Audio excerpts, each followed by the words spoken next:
Penalties, sloppy play calling, and a defensive collapse. Let's go over the Broncos' 32-23 loss to the Las Vegas Raiders.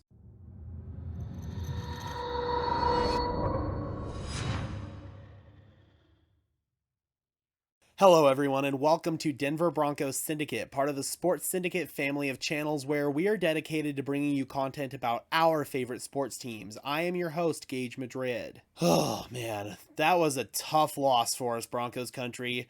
The Denver Broncos fall to Josh McDaniels and the Las Vegas Raiders 32-23.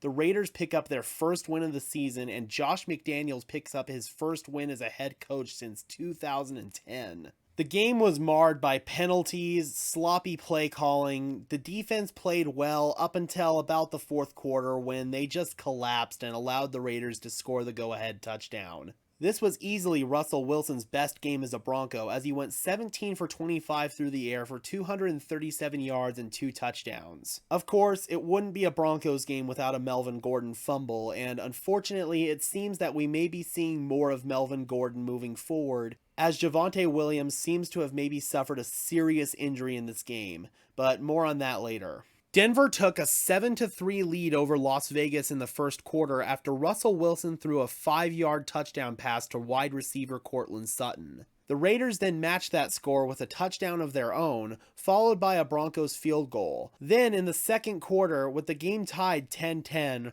running back Melvin Gordon fumbled and Las Vegas recovered and returned the ball 68 yards for a touchdown to take a 16-10 lead. The ensuing PAT was unsuccessful. That marked Gordon's 4th fumble of the season and his 5th fumble in the last 5 games dating back to last year. Gordon went into the team's medical tent after the fumble, but he later returned to the game in the second half. The running back was limited for 2 days of practice with a neck injury last week, and he didn't get his first rush against the Raiders until late in the second quarter. After that fumble put the Broncos down 16-10, Wilson led a 75-yard drive that ended with a 20-yard touchdown pass to receiver Jerry Jeudy. That tied the game at 16-16 as Denver's PAT was blocked. Las Vegas then kicked a field goal to take a 19-16 lead into halftime. The Raiders added field goals in the third and fourth quarters to increase their lead to 25-16 with just under 10 minutes remaining in the game.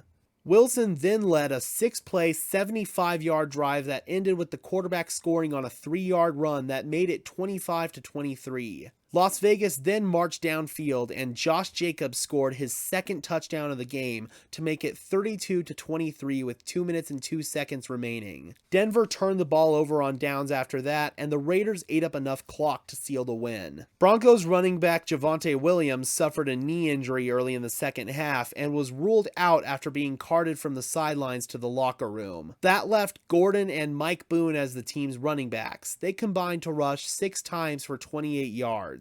Broncos safety PJ Locke and outside linebacker Aaron Patrick also left the game with concussions, and pass rusher Randy Gregory suffered a knee injury in the fourth quarter. Some updates on the injuries. Unfortunately, Javonte Williams was seen leaving the stadium on crutches, but some good news on Randy Gregory, as a reporter asked him in the locker room how he was doing, and he said that he was okay. Nonetheless, Hackett said that both Gregory and Williams are set for MRIs tomorrow, so we should know more then. At the end of the day, man, if you're getting penalized 7 times a game, you're not going to win. You combine that with the injuries and some questionable coaching towards the end there, and it really gets dicey for the Broncos. At this point, I'm getting a little bit worried about the Broncos. Nathaniel Hackett has had several weeks to correct these errors, and they haven't been corrected.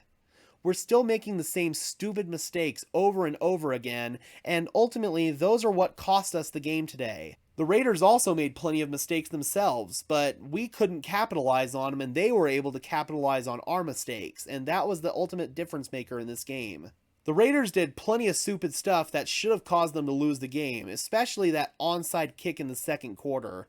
That was just Josh McDaniels trying to be a little bit too cute there. But nonetheless, the Broncos are 2-2, and we're going to have to flush this loss down the toilet really quickly, as we have a short turnaround against the Indianapolis Colts at home on Thursday night. The Colts offense has been far from elite like it was projected to be, and they're also dealing with a bunch of injuries on defense. That said, the Colts' one win of the season was against the Chiefs, so this is going to be a really interesting game for us, and hopefully, we can correct these mistakes once and for all and get this losing BS out of our system. All right, Broncos country, it's time to check in. Give me your thoughts on the state of the team in the comment section below. I would really love to hear from you. We are now one quarter through the season, and thus far, the team has definitely looked up and down. Be sure to leave a like on this video, as well as subscribe and ring the bell so these videos appear in your notification feed. And while you're at it, be sure to follow me on Twitter at Gage Madrid NFL for even more Broncos coverage. And for now, this has been another episode of Denver Broncos Syndicate. I am your host, Gage Madrid, saying peace out and let's ride.